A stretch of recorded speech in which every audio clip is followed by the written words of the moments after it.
अस्सलाम वालेकुम। कैसे हैं सब? अल्हम्दुलिल्लाह से मैं ठीक हूँ। आप लोग कैसे हैं कमेंट्स में ज़रूर बताइएगा। और आज हम बनाएंगे मटर पुलाव। इसके लिए ये देखिए मैंने खाली बर्तन रखा। इसमें हम डालेंगे ऑयल। ऑयल आप अपने हिसाब से डालिएगा कि जितने आप चावल बना रहे हैं।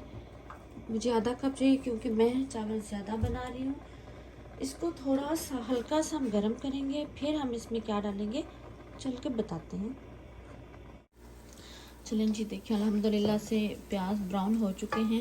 अब मैं इसमें तकरीबन 1 चम्मच के करीब अदरक और लहसुन का पेस्ट डाल रही हूँ। अब इसको थोड़ा सा फ्राई करेंगे। मैं इस पुलाव में आलू भी डाल रही हूँ। अगर आप सिर्फ मटर वाला बनाना चाहते हैं तब भी सेम ही इसका प्रोसीजर होगा। वैसे तो हर किसी को बनाना आता है, लेकिन कुछ लोग ऐसे होते हैं जिनको जो न्यू होते हैं कुकिंग में और उनको नहीं पता होता। इसलिए मैं बहुत ही सिंपल तरीके से बना रही हूँ ताकि हर किसी को समझ में आ सके। थोड़ा सा प्याज को और लहसुन अदरक को और भूनेंगे। और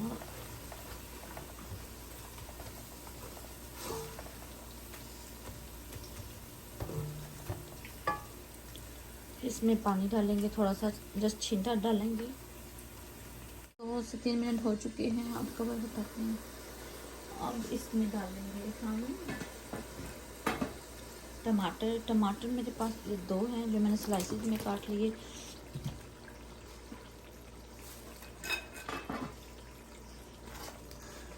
अब इसको हम बिल्कुल हल्की सी आंच पे करके गलने के लिए छोड़ देंगे, क्योंकि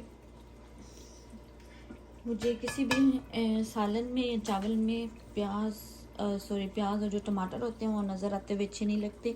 इसलिए हम इसको गलाने के लिए तकरीबन 5 से 6 मिनट के लिए छोड़ देंगे और मिलते हैं थोड़ी देर के बाद। ये देखिए अल्हम्दुलिल्लाह से कितने अच्छे तरीके से प्याज और टमाटर गल चुके हैं। आप देख सकते हैं, आपको टमाटर बिल्कुल नज़र नहीं आ रहा। थोड़ी देर के बाद ये मज़ीद गल जाएंगे। हल्का सा पानी डालेंगे और अच्छा सब्ज़ मिर्च मैं डालूँगी, लेकिन सब्ज़ मिर्च में जब आलू और मटर इनको भूनने के बाद डालूँगी ताकि वो उसमें नज़र आती रहें। अब हम इसमें क्या डालेंगे, इसमें डालूँगी मैं सुरख मिर्च पाउडर, हल्दी और काली मिर्च। सुरख मिर्च पाउडर जो है वो मैं 1 चम्मच डाल रही हूँ। ये कड़वी बिल्कुल नहीं है, बिल्कुल लाइट सी है। तो आप किस हिसाब से खाते हैं वो आप पे डिपेंड करता है कि आप कितनी डालना चाहते हैं। अगर कड़वी नहीं है तो आप ज़्यादा डाल सकते हैं। मेरी बिल्कुल भी कड़वी नहीं है। और आधा चम्मच मैं इसमें हल्दी डालूँगी,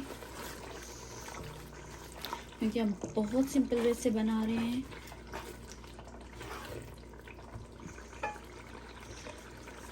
और इसमें डालेंगे काली मिर्च अपने टेस्ट के हिसाब से डालें। अगर आप ज़्यादा मिर्चें नहीं खाते तो बेशक सिर्फ सुरख डाल लें, वो आपकी मर्ज़ी है। मुझे पसंद है पुलाव में तो मैं डालती हूँ। अगर नहीं डालना चाहते तो आप इसको स्किप भी कर सकते हैं। 1 चम्मच मैं काली मिर्च डाल रही हूँ। थोड़ी देर इसको भूनते हैं, फिर चलते हैं नेक्स्ट स्टेप की तरफ। अच्छा जी, आलू और मटर अच्छी तरह से भून चुके हैं। अब हम इसमें सब्ज़ मिर्च डालेंगे जो मैंने ऐसे स्लाइसेस में काटी है। इसको तकरीबन 1 मिनट के लिए आप सिर्फ चम्मच हिलाएं, भूनें और उसके बाद आप पानी लगा दें।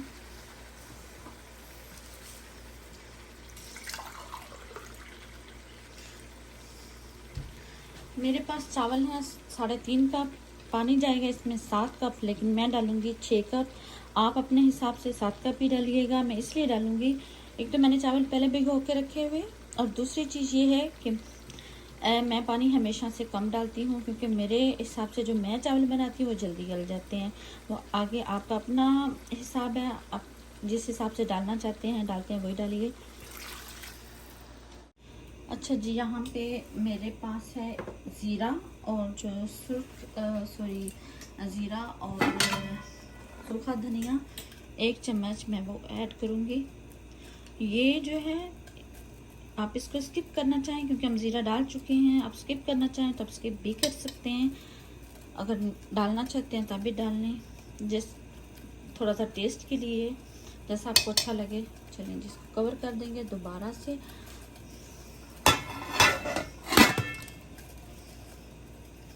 चलें जी फ्रेंड्स, चेक करते हैं।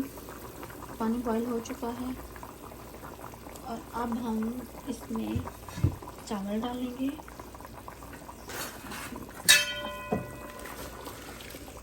चावल से पानी मैं निकाल चुकी थी ऑलरेडी।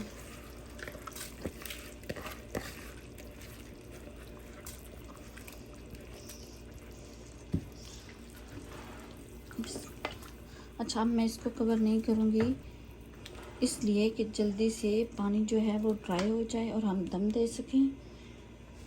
तो थोड़ी देर हमें वेट करना पड़ेगा। सब्र से काम लेते हैं और मिलते हैं थोड़ी देर के बाद। चलें जी, चावल बिल्कुल दम के लिए रेडी हैं। अब हम इनको दम पे रखेंगे। आप जैसे दम रखना चाहते हैं, फॉइल के साथ, किसी रुमाल के साथ, लेकिन मैं बिल्कुल सिंपल दम दे रही हूँ, जैसे बिल्कुल ढक्कन बंद करना होता है। आंच बिल्कुल स्लो है, बिल्कुल स्लो है।